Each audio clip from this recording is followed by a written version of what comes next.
Hey friends, if you encounter the Windows Update error 0x8024a105 on your system, then please watch this video.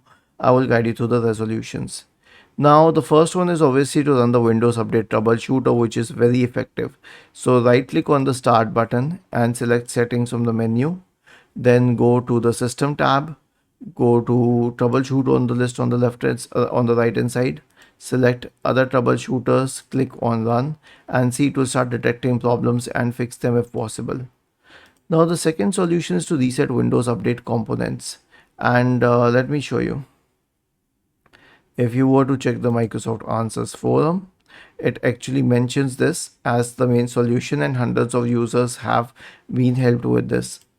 So I have a script for you. This script will stop the services, delete the cache files, reset WinSock, and what do we say, re-register all of your associated DLL files and fix the problem for sure.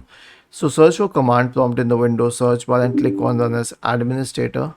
Paste all of these commands here. Okay, I'll select one, and yeah, it has already reset all of these commands.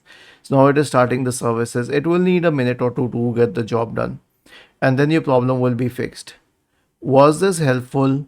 If yes, then please subscribe to the channel, and if not, then let us know in the comment section of the video on how we could help you further. Thank you for watching this video and have a nice day.